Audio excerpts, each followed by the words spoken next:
Hash table அப்படின்றது என்னன்னா ஒரு வேல்யூவை ஒரு லிஸ்ட்ல எந்த இடத்துல ஸ்டோர் பண்ணணும் அப்படின்றத இந்த ஹாஷ் ஃபங்க்ஷன் அப்படின்ற ஃபங்க்ஷன் அந்த வேல்யூவை வச்சு நமக்கு ஒரு இண்டெக்ஸ் ரிட்டர்ன் பண்ணும். ஓகேவா? இப்போ எக்ஸாம்பிள் ஆப்பிள் இருக்குன்னா அந்த ஆப்பிளை நம்ம ஹாஷ் ஃபங்க்ஷன் அப்படின்ற ஒரு மேத்தமேட்டிக்கல் ஃபங்க்ஷனுக்குள்ள பாஸ் பண்ணி ஒரு சில செட் ஆஃப் ஆப்ரேஷன்ஸ் பண்ணி அதுக்கப்புறம் வந்து அதோடைய இண்டெக்ஸ் கண்டுபிடிக்க போறோம். ஓகேவா? அந்த இண்டெக்ஸை கண்டுபிடிக்கிறதுக்கான ஒர்க்கு தான் இந்த ஹாஷ் ஃபங்க்ஷன் பண்ணும். ஓகேவா? அதுக்கடுத்து ஆரஞ்சு அப்படின்ற ஒரு வேல்யூவை சென்ட் பண்ணா அதுக்கு ஒரு டிஃப்ரெண்ட் இண்டெக்ஸ் வருது. அதுக்கடுத்து பனானா அப்படின்ற ஒரு வேல்யூவை இந்த ஹாஷ் ஃபங்க்ஷன் ரன் பண்ணும்போது அந்த ஃபங்க்ஷன் நமக்கு 5 அப்படின்ற வேல்யூ ரிட்டர்ன் பண்ணுது. ஓகேவா? இது ஒன் வே. அப்படின்னா என்னன்னா ஆப்பிள் நம்ம எப்பெல்லாம் ஆப்பிள் வந்து சென்ட் பண்றோமோ அப்பெல்லாம் இது 2 மட்டும் தான் ரிட்டர்ன் பண்ணும், வேற வேல்யூ ரிட்டர்ன் பண்ணாது. ஓகேவா?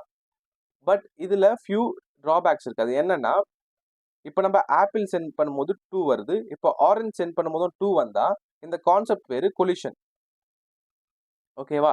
இந்த மாதிரி கொலிஷன் நடக்கும்போது நம்ம என்ன பண்ணோம்னா செயினிங் அப்படின்ற ஒரு மெத்தட் இருக்கு. ஓகேவா?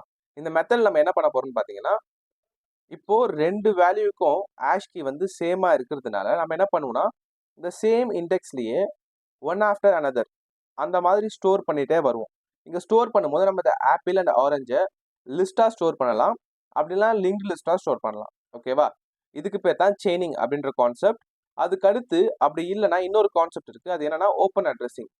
இது என்ன பண்ணணும்னு பாத்தீங்கன்னா இப்போ ஆப்பிள் இதை வந்து நம்ம ஹாஷ் ஃபங்க்ஷன் ரன் பண்ணும்போது நம்ம இண்டெக்ஸ் 2 வருது, அதனால இந்த ஆப்பிளை இந்த 2ல வந்து ஸ்டோர் பண்றோம். அதே மாதிரி இப்போ ஆரஞ்சு வந்து இந்த ஹாஷ் ஃபங்க்ஷனில் ரன் பண்ணும்போது ஆரஞ்சு திரும்ப நமக்கு 2 ரிட்டர்ன் பண்ணுது. ஸோ அதனால இந்த செகண்ட் இண்டெக்ஸ்ல ஆப்பிள் ஆல்ரெடி இருக்கிறதுனால செகண்ட் இண்டெக்ஸ்க்கு அடுத்த இண்டெக்ஸ் வந்து ஓப்பனா இருக்கா ஃப்ரீயா இருக்கான்னு பார்க்குறோம். அப்படி இருந்தா அதுக்கு அடுத்த இண்டெக்ஸ்ல வந்து ஸ்டோர் பண்ண போறோம். அப்படி இல்லைன்னா அதுக்கு அடுத்த இண்டெக்ஸ் 4க்கு போவோம், 4ல வந்து ஸ்டோர் பண்ணுவோம். இதுக்கு பேர் தான் ஓப்பன் அட்ரஸிங். ஓகேவா? இந்த மாதிரி கொலிஷன் நடக்கும்போது நம்ம ஓப்பன் அட்ரஸிங் யூஸ் பண்ணலாம், அப்படி இல்லைன்னா செயினிங் யூஸ் பண்ணலாம். ஓகேவா? இப்போ ஹாஷ் டேபிளோட டைம் காம்ப்ளெக்சிட்டி பார்க்க போறோம். ஓகேவா? இங்க என்கிட்ட ஒரு டேபிளர் காலம் இருக்கு, அதுல லிங்க்டு லிஸ்ட் இருக்கு, ட்ரீ இருக்கு, ஹேஷிங் இருக்கு. ஓகேவா? இப்போ நான் லிங்க்டு லிஸ்ட்ல ஒரு வேல்யூவை நான் இன்சர்ட் பண்ணணும்னா எனக்கு பிக் ஓ ஆஃப் என் வந்து டைம் காம்ப்ளெக்சிட்டி. ஏன்னா லிங்க்டு லிஸ்ட்லயோ இல்ல லிஸ்ட்லயோ நீங்க ஒரு லாஸ்ட்ல ஒரு வேல்யூ அப்பன் பண்ணா பிக் ஓ ஆஃப் 1, பட் சென்டர்ல எங்கேயாவது நீங்க இன்சர்ட் பண்ணணும்னு நினைச்சீங்கன்னா அது வந்து பிக் ஓ ஆஃப் என். ஓகேவா?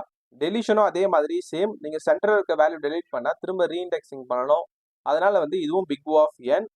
சர்ச் பை வேல்யூ, ஒரு வேல்யூ வச்சு சர்ச் பண்றது லிங்க் லிஸ்ட்லயும் சரி லிஸ்ட்லயும் சரி பிக் ஓ ஆஃப் என். ஏன்னா லிஸ்ட்ல வந்து நமக்கு இண்டெக்ஸ் செஞ்சா இண்டெக்ஸை வச்சு அந்த வேல்யூ ரிட்டர்ன் பண்ணலாம், பட் இங்க சர்ச் பை வேல்யூன்றது நம்ம வேல்யூவை சர்ச் பண்றோம், இண்டெக்ஸ் வச்சு பண்ணல. ஸோ அதனால இதுவும் big O of n. But ட்ரீக்கு போகும்போது எல்லாமே big O of log n. நமக்கு தெரிஞ்ச மாதிரி ட்ரீ வந்து டிவைட் அண்ட் கான்கர் யூஸ் பண்றதுனால பாதி பாதி கட்டாய் நமக்கு லாக் ஆஃப் என் அப்படின்றது டைம் காம்ப்ளெக்சிட்டி தான் இந்த insert delete and search by வேல்யூக்கு வரும். இப்போ ஹேஷிங் வரும்போது நான் ஒரு வேல்யூ இன்சர்ட் பண்ணணும்னா எனக்கு பிக் ஓ ஆஃப் 1லயே என்னால் வந்து இன்சர்ட் பண்ண முடியும், பட் ஒர்ஸ்ட் கேஸ்ல இது பிக் ஓ ஆஃப் என்னா இருக்கும். அதே மாதிரி டெலிஷனுக்கும் இது பிக் ஓ ஆஃப் 1 தான், பட் ஒர்ஸ்ட் கேஸ்ல இது பிக் ஓ ஆஃப் என் ஆகும். சர்ச் பை வேல்யூ இதுதான் ரொம்ப இம்பார்ட்டன்ட். நம்ம ஒரு வேல்யூவை நம்ம எந்த டேட்டா ஸ்ட்ரக்சர்ல சர்ச் பண்ணாலுமே மினிமம் நமக்கு வந்து லாக் என் தான் கிடைக்கும், பட் ஹேஷிங்ல மட்டும் தான் பிக் ஓ ஆஃப் 1 கிடைக்குது.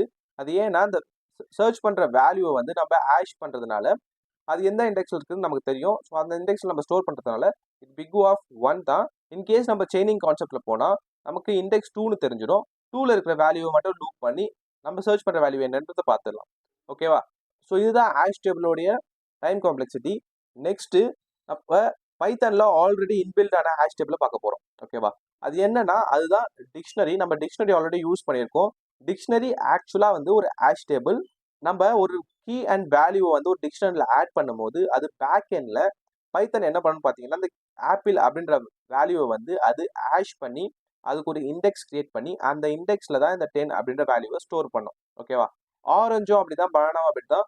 ஸோ இங்க இருக்கிற எல்லா வேல்யூமே பேக் எண்ட்ல அதை ஹேஷ் பண்ணி அந்த வேல்யூ தான் ஸ்டோர் பண்ணும். ஸோ நம்ம டிக்ஷனரி யூஸ் பண்ணா நம்ம ஆக்சுவலா ஹேஷ் டேபிள யூஸ் பண்றோம் பைத்தான்ல. ஓகேவா? இப்போ இன்பில்ட் பைத்தான்ல இருக்க ஹேஷ் டேபிள பார்த்தாச்சு. இப்போ நம்ம ஓனா எப்படி ஒரு ஹேஷ் டேபிள் கிரியேட் பண்றதுன்னு பார்க்கலாம். இப்போ ஓனா ஒரு ஹேஷ் டேபிள் கிரியேட் பண்றதுக்கு நான் கிளாஸ் ஹேஷிங் அப்படின்ற ஒரு கிளாஸ் கிரியேட் பண்றேன். அந்த கிளாஸ்ல பாத்தீங்கன்னா இனிட் கன்ஸ்ட்ரக்டர் இருக்கு. இந்த கன்ஸ்ட்ரக்டர்ல நம்ம சைஸ் பாஸ் பண்ண போறோம், அதாவது நம்ம ஸ்டோர் பண்ணி வைக்க போற ஹேஷ் டேபிளோட சைஸ் பாஸ் பண்ண போறோம். இப்போ எக்ஸாம்பிள் நான் 11 பாஸ் பண்ணா அது என்ன ஆகும்னு பாத்தீங்கன்னா self dot hash table equal to 11 into size அப்படின்னா என்னன்னா நமக்கு 11 எம்டி லிஸ்ட் வந்து இந்த ஆஷ் டேபிளில் வந்து ஸ்டோர் ஆகிடுமா. அதுக்கு அடுத்து ஆஷ் இண்டெக்ஸ் அப்படின்ற ஆஷிங் ஃபங்க்ஷன் கிரியேட் பண்ணுறோம். இதுதான் ஒரு ஆஷிங் ஃபங்க்ஷன். இந்த ஃபங்க்ஷன் வந்து இந்த மாதிரி ஒரே ஒரு வேலை தான் கிரியேட் பண்ணணும்னு இல்லை, இது ஃபிக்ஸ்டு இல்லை, இது ரொம்பவே டைனாமிக். நமக்கு எப்படி பிடிச்சிருக்கோ அந்த மாதிரி நம்மளே ஒரு ஓனாக ஒரு ஃபங்க்ஷன் கிரியேட் பண்ணிக்கலாம். இப்போ இங்கே பார்த்தீங்கன்னா நான் ஆஷ் இண்டெக்ஸில் கீ வந்து ஆப்பிள் வந்து சென்ட் பண்ணுறேன். ஓகேவா, இதுதான் கீ. நான் சென்ட் பண்ணும்போது இண்டெக்ஸ் வந்து ஒரு வேரியபிள், அதில் வந்து நான் 0 அசைன் பண்ணியிருக்கேன். அதுக்கப்புறம் நான் வந்து லூப் பண்ணுறேன். எதை லூப் பண்ணுறேன்னா இந்த ஆப்பிள் லூப் பண்ணுறேன். இப்படி லூப் பண்ணும்போது என்ன ஆகுன்னு பார்த்தீங்கன்னா லெட்டரில் வந்து ஃபர்ஸ்ட் ஏ இருக்குமா, அந்த ஏவை நான் என்ன பண்ணுறேன்னு பார்த்தீங்கன்னா இண்டெக்ஸ்ன்றது 0, ஆட் ஆஃப் லெட்டர் அப்படின்றது வந்து ஏ, லெட்டர் வந்து ஏவா, ஆட் ஆஃப் ஏ அப்படின்னும் போது ஆஸ்கி வேல்யூ ஆஃப் ஏ. ஓகேவா, நமக்கு ஆஸ்கி வேல்யூ டேபிளில் ஏ அப்படின்ற இந்த லெட்டருக்கு 65 அப்படின்றது வேல்யூ. ஸோ அதனால 0 + 65 65. அப்புறம் லென்த் ஆஃப் ஆஷ் டேபிள்னா 11. ஓகேவா, இது எப்பயுமே மேக்ஸிமம் என்ன வேல்யூவாக இருக்கும்னா லென்த் ஆஃப் ஆஷ் டேபிளாக தான் இருக்கணும். ஏன்னா இப்போ ஒரு மாடுலஸ் ஆப்ரேட்டர் யூஸ் பண்ணும்போது நமக்கு மேக்ஸிமம் வந்து இண்டெக்ஸ் 11 தான் கிடைக்கும் அந்த லென்த்தை வச்சு பண்ணால். இன்கேஸ் 12 13 அப்படின்னு தான் இண்டெக்ஸ் வந்து நமக்கு 12 and 13 கிடைக்கும். பட் நம்ம கிட்ட லிஸ்ட்டில் வந்து வேல்யூ 0 to 10 தான் இருக்குது, 12 and 13 இல்லை. ஸோ அதனால் வந்து இந்த லென்த் வந்து எப்பயுமே 11ஆக தான் இருக்கணும். இது நம்ம மாடுலஸ் ஆப்ரேட்டர் பண்ணும்போது ரிமைண்டர் என்ன வரும்னு பார்த்தீங்கன்னா 10 வரும். ஓகேவா, 65 மாடுலஸ் 11னா அதோட ரிமைண்டர் வந்து 10 வரும். ஸோ இந்த மாதிரி வந்து ஏக்கு வந்து 10 வருது. அதுக்கடுத்து பீக்கு பண்ணுவோம், அப்புறம் இன்னொரு வாட்டி பீக்கு பண்ணுவோம், எல்இ இது எல்லாத்துக்குமே பண்ணி அதை ஆட் பண்ணி லாஸ்ட்டில் ஒரு ரிமைண்டர் எடுப்போம். ஓகேவா, அந்த ரிமைண்டர் தான் இங்கே வந்து இண்டெக்ஸ். இந்த ரிமைண்டரை வந்து இந்த ஆஷ் ஃபங்க்ஷன் வந்து ரிட்டர்ன் பண்ண போகுது. இது ரிட்டர்ன் பண்ணும்போது அந்த இண்டெக்ஸை வச்சு நம்ம எங்கே வந்து இன்சர்ட் பண்ண போகிறோம், எல்லாம் எங்கேருந்து கெட் பண்ண போகிறோம் அப்படின்றத பண்ண போகிறோம். இப்போது init ஃபங்க்ஷன் பார்த்தாச்சு, ஒரு ஆஷ் கீ ஃபங்க்ஷன் எப்படி ஒர்க் ஆகும்னு பார்த்தாச்சு. அடுத்து செட் ஃபங்க்ஷன் எப்படி ஒர்க் ஆகுதுன்னு பார்க்கலாம். நான் செட் ஃபங்க்ஷனில் கீ அண்ட் வேல்யூன்ட்டு 2 வேல்யூ பாஸ் பண்ண போகிறேன். இந்த 2 வேல்யூவில் இந்த கீயை நான் வந்து என்ன பண்ண போகிறேன்னா இங்கே ஆஷ் இண்டெக்ஸ் நம்ம இங்கே பார்த்த இந்த ஆஷ் இண்டெக்ஸில் நான் அந்த கீயை பாஸ் பண்ணும்போது எனக்கு ஒரு இண்டெக்ஸை வந்து இந்த ஃபங்க்ஷன் ரிட்டர்ன் பண்ணுமா, அந்த இண்டெக்ஸ் வந்து எனக்கு இண்டெக்ஸில் வந்து அசைன் ஆகிடும். இப்போது என்னோட இண்டெக்ஸில் அந்த இண்டெக்ஸ் இருக்குது, எக்ஸாம்பிள் 10 இருக்குது. அதுக்கடுத்து நான் ஒரு இஃப் ஸ்டேட்மெண்ட் இருக்குது. அந்த இஃப் ஸ்டேட்மெண்ட் நான் என்ன பண்ணுறேன்னு பார்த்தீங்கன்னா if self dot hash table of index. ஓகேவா, இண்டெக்ஸ் என்ன 10, அப்போது இந்த 10th இந்த பிளேஸை தான் இந்த லைன் வந்து இப்போ நோட் பண்ணுது, அது நன்னா இல்லையான்னு பார்க்குது. ஆக்சுவலாக இப்போ வந்து நான் ஒரு எம்டி லிஸ்ட்டை வந்து அசைன் பண்ணியிருக்கேன். பட் ஃபர்ஸ்ட் வந்து இது நன்னா இருக்குமா, இது நன்னா இருக்கனால நான் என்ன பண்ண போகிறேன்னா self dot hash table of index equal to empty list, ஒரு எம்டி லிஸ்ட்டை வந்து இங்கே அசைன் பண்ணுறோம். ஓகேவா, ஏன்னா நம்ம பண்ண போகிறது எல்லாமே அப்போ நீங்கள் செயினிங் கான்செப்ட் பண்ண போகிறோம். ஏதாவது ஒரு இண்டெக்ஸ் வந்து டூப்ளிகேட்டாக இருந்தால் செயினிங் பண்ண போகிறோம். ஸோ அதனால தான் வந்து நம்ம ஒரு லிஸ்ட்டை வந்து அசைன் பண்ணணும். முன்னாடி அப்படி அசைன் பண்ணாமல் டேரெக்டாக ஒரு வேல்யூ வந்து பாஸ் பண்ணால் நம்மளால செயினிங் பண்ண முடியாது. ஸோ அதனால் இப்போ self dot hash table of index equal to நன்னான்னு பார்த்து நன்னா இருந்தால் ஒரு லிஸ்ட் அசைன் பண்ண போகிறோம். அதே மாதிரி இந்த ஃபங்க்ஷன் ஒரே ஒரு வாட்டி தான் ரன் ஆகும். ஒன்ஸ் இந்த லிஸ்ட்டு வந்து இங்கே வந்து அசைன் ஆகிடுச்சுன்னா இந்த இஃப் ஸ்டேட்மெண்ட் எப்பயுமே ஃபெயில் ஆகும். ஸோ இது ஒன்லி ஒன்ஸ் தான் ரன் ஆகும். அந்த லிஸ்ட்டை வந்து நம்ம இனிஷியலைஸ் பண்ணதுக்கப்புறம் அந்த லிஸ்ட்டில் வந்து என்ன பண்ணணும்னு பார்த்தீங்கன்னா இந்த வேல்யூ ஆட் பண்ண போகிறோம். Self dot hash table of index dot append, இந்த வேல்யூ வந்து ஆப்பிள் அண்ட் 10 அப்படின்ற இந்த வேல்யூ வந்து அந்த ஆஷ் டேபிளில் வந்து அசைன் பண்ண போகிறோம். ஸோ இப்படி தான் வந்து ஆஷிங்கில் நம்ம ஒரு வேல்யூ வந்து ஒரு இண்டெக்ஸில் ஸ்பெசிஃபிக் இண்டெக்ஸில் செட் பண்ண போகிறோம். இப்போ கெட் ஃபங்க்ஷன் பார்க்கலாம், அதுவும் சிமிலர் தான். கெட் ஃபங்க்ஷன்லையும் நான் கீஎஸ் பாஸ் பண்ண போகிறேன் ஆப்பிள் அப்படின்ட்டு. அப்படி ஆப்பிள் பாஸ் பண்ணும்போது எனக்கு ரிட்டர்ன் வந்து நான் இந்த வேல்யூ ஆப்பிளோட வேல்யூ எக்ஸ்பெக்ட் பண்ணுறேன். ஓகேவா, இப்போ index equal to self dot hash index of கீனா நான் ஆப்பிள் சென்ட் பண்ணால் சேம் ஃபங்க்ஷன் 10 தான் ரிட்டர்ன் பண்ணும். ஸோ இதை வச்சு நான் வந்து எந்த இண்டெக்ஸில் இந்த ஆப்பிள் இருக்குது அப்படின்றத பிக் ஆஃப் 1 டைம் காம்ப்ளெக்ஸில் கண்டுபிடிக்க முடியும். ஸோ இப்போ நான் கண்டுபிடிச்சிட்டேன், இண்டெக்ஸில் வந்து எந்த இண்டெக்ஸ்னு தெரிஞ்சிருச்சு. அதுக்கடுத்து if self dot hash table of index is not none, அதாவது இங்கே எந்த வேல்யூமே இல்லாமல் இருந்தால் ரன் ஆகாத, இன்கேஸ் ஏதாவது ஒரு வேல்யூ இருந்தால் ரன் ஆகு அப்படின்றத இந்த இஃப் கேஸில் போட்டிருக்கோம். அதுக்கடுத்து ஃபார் ஐ இன் ரேஞ்ச், அப்புறம் length of self dot hash table of index. Hash டேபிள்லாம் நமக்கு இந்த டேபிள் அப்படின்னு தெரியும். அதில் ஆஷ் டேபிள் ஆஃப் இண்டெக்ஸ்னா 10th இண்டெக்ஸ், அந்த 10th இண்டெக்ஸோட லென்த் எடுக்கிறோம், அப்போனா 2. ஓகேவா, இந்த லென்த் ஃபங்க்ஷன் வந்து 2 ரிட்டர்ன் பண்ணோம். ஸோ இந்த ஃபார் லூப் வந்து ஃபார் ஐ இன் ரேஞ்ச் 2, அதாவது 2 டைம்ஸ் ரன் ஆகும். இந்த ஐயில் வந்து இப்போ 0 இருக்கும். ஓகேவா, 0 இருக்கிறதுனால நெக்ஸ்ட் லைன் வரும்போது என்ன ஆகும்னு பார்த்தீங்கன்னா if self dot hash table of index அப்படின்னும் போது நமக்கு தெரியும் 10. ஓகேவா, 10 வரைக்கும் நம்ம கண்டுபிடிச்சாச்சு. இங்கே ஐ அப்படின்றது 0, அப்போது 10 ஆஃப் 0 அப்படின்னா இந்த வேல்யூ வரணும். இந்த வேல்யூவில் 10 ஆஃப் 0னா ஆப்பிள் லிஸ்ட், இந்த லிஸ்ட் தான் 0, ஆரஞ்ச் வந்து 1. ஓகேவா, நம்ம ஐ பாயிண்ட் பண்ணும்போது இது ஃபர்ஸ்ட் இந்த லிஸ்ட்டை வந்து பாயிண்ட் பண்ண போது இதுதான் 0th லிஸ்ட். இந்த 0th லிஸ்ட்டில் 0 வேல்யூ எடுக்க போகிறோம். ஆப்பிள் அப்படின்றது தான் 0 வேல்யூ, 10 அப்படின்றது ஃபர்ஸ்ட் வேல்யூ. அப்படி சர்ச் பண்ணும்போது இங்கே நம்ம என்ன பாயிண்ட் பண்ணுறோம் பார்த்தீங்கன்னா இந்த ஆப்பிளை பாயிண்ட் பண்ணுறோம். ஆப்பிள் ஈக்குவல் டு கீயான்னு பார்க்குறோம். கீ வந்து இங்கே பார்த்தீங்கன்னா நான் ஆரஞ்ச் சென்ட் பண்ணுறேன். ஓகேவா? அப்படி இருக்கும்போது இந்த கண்டிஷன் வந்து ஃபெயில் ஆகிடுமா? அப்போ நெக்ஸ்ட் லைன் ரன் ஆகாது. நெக்ஸ்ட் லைன் ரன் ஆகலாம் திரும்ப வந்து ஃபார் லூப் வந்து இன்க்ரிமெண்ட் ஆகும். 0 வந்து 1 ஆகும். 1 ஆகும்போது if self dot hash table of index of 1 of 0ன்னு போகும்போது இந்த ஆரஞ்சில் நம்ம இருக்கும். ஓகேவா? இப்போ ஆரஞ்ச் ஈக்குவல் டு ஆரஞ்சான்னு பார்க்குறோம். ஆமாம், இது ஈக்குவல். அப்படி ஈக்குவலாக இருந்தால் நான் இங்கே என்ன ரிட்டர்ன் பண்ணுறேன்னு பார்த்தீங்கன்னா self dot hash table of index of I of 1. Orange அப்படின்றது 0th வேல்யூ, ஃபர்ஸ்ட் அப்படின்றது வந்து 20. நான் இந்த ஆரஞ்சோட வேல்யூ ரிட்டர்ன் பண்ண போகிறேன். ஓகேவா?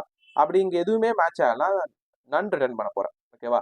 ஸோ இதுதான் வந்து கெட் ஃபங்க்ஷன். இப்போ நம்ம கெட் பார்த்தாச்சு, செட் பார்த்தாச்சு, ஆஷ் இண்டெக்ஸ் பார்த்தாச்சு, அப்புறம் கன்ஸ்ட்ரக்டர் பார்த்தாச்சு. இப்போ இது எல்லாத்தையும் கோடில் போட்டு இது எப்படி ஒர்க் ஆகுதுன்னு பார்க்கலாம். இப்போ இங்கே பார்த்தீங்கன்னா ஒரு கன்ஸ்ட்ரக்டர் கிரியேட் பண்ணியிருக்கேன். ஸோ இங்கே இருக்கிற கோடை அப்படியே காப்பி பண்ணி இங்கே பேஸ்ட் பண்ணியிருக்கேன். அவ்வளோதான். இங்கே கன்ஸ்ட்ரக்டர் கிரியேட் பண்ணியாச்சு, அதுக்கப்புறம் ஒரு ஆஷ் ஃபங்க்ஷன் கிரியேட் பண்ணியாச்சு. இது ரெண்டுத்தையும் கிரியேட் பண்ணிட்டு நான் ஒரு பிரிண்ட் ஃபங்க்ஷனை கிரியேட் பண்ணி வச்சிருக்கேன். அப்படின்னா அந்த லிஸ்ட்டில் என்ன இருக்குன்னு பிரிண்ட் பண்ணி பார்க்கறதுக்கு அந்த பிரிண்ட் ஃபங்க்ஷன். இப்போ நான் வந்து இனிஷியலைஸ் பண்ணுறேன். நான் இனிஷியலைஸ் பண்ணிட்டு பிரிண்ட் பண்ணி பார்க்குறேன். நான் பிரிண்ட் பண்ணும்போது நமக்கு என்ன வேல்யூ வருதுன்னு பார்க்க போகிறோம். ஓகேவா?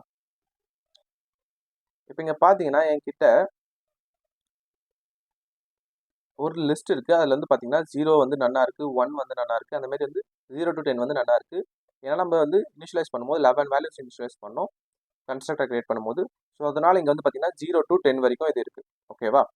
இப்போது செட் ஃபங்க்ஷன் ஒரு வேல்யூ இதில் வந்து செட் பண்ண போகிறோம். ஓகேவா? இந்த செட் எப்படி ஒர்க் ஆகுதுன்னு பார்க்கலாம். இதில் வந்து நம்ம ஒரு கீ அண்ட் வேல்யூவை பாஸ் பண்ணோம். ஓகேவா? இப்போ நான் வந்து இங்கே என்னுடைய 3 ஃபங்க்ஷன் கால்ஸை வந்து நான் இங்கே வந்து அன்காமன் பண்ணிவிட்டு ரன் பண்ணுறேன். ஆப்பிள் சென்ட் பண்ணுறேன். அதோட வேல்யூ வந்து 10, ஆரஞ்ச் 20, பனானா 30. இப்போ இந்த ஆப்பிள், ஆரஞ்ச், பனானா இது மூணுமே வந்து அந்த ஆஷ் ஃபங்க்ஷனுக்குள்ளே போயிட்டு ஒரு இண்டெக்ஸை கிரியேட் பண்ணி அந்த இண்டெக்ஸில் தான் வந்து இந்த 3 வேல்யூஸ் வந்து ஸ்டோர் பண்ண போகுது. அது எப்படி ஸ்டோர் பண்ணுறதுன்னு பார்க்கலாம். இப்போ இங்கே பார்த்தீங்கன்னா தேர்ட் இண்டெக்ஸ் ஆப்பிளுக்கு வந்து இண்டெக்ஸ் 3 கிடச்சிருக்கு ஆஷ் ஃபங்க்ஷனில். அதனால் தேர்ட் இண்டெக்ஸில் வந்து ஆப்பிள் 10 வந்து ஸ்டோர் ஆயிருக்கு. அப்புறம் 5th இண்டெக்ஸில் வந்து பனானா கிடச்சிருக்கு. அதனால் வந்து பனானா 30.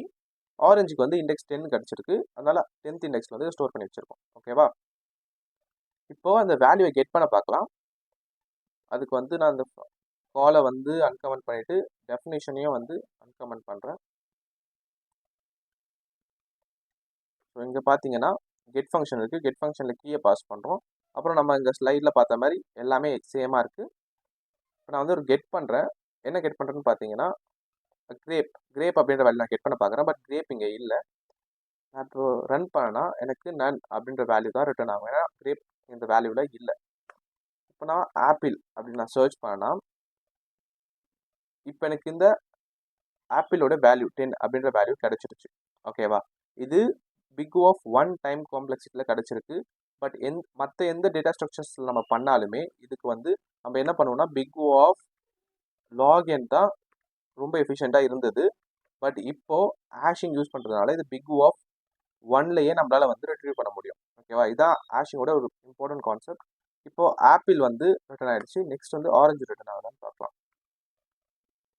ஆரஞ்சோட வேல்யூ என்ன 20. ஆரஞ்சும் வந்து ரிட்டர்ன் ஆகுது. இதுவும் பிக் ஆஃப் 1 டைம் காம்ப்ளெக்ஸில் ரிட்டர்ன் ஆகுது. ஓகேவா? ஸோ இதுதான் ஹேஷிங். ஹேஷிங் அப்படின்றது ஒரு டேட்டா ஸ்ட்ரக்சரில் ரொம்ப இம்பார்ட்டன்ட் கான்செப்ட். ஏன்னா ஒரு வேல்யூவை நம்ம பிக் ஆஃப் 1 டைம் காம்ப்ளெக்ஸில் ரிட்ரீவ் பண்ணுறோம். ஓகேவா? ஸோ நெக்ஸ்ட் வீடியோவில் டைனமிக் ப்ரோக்ராமிங் அப்படின்னா என்னென்னு பார்க்கலாம்.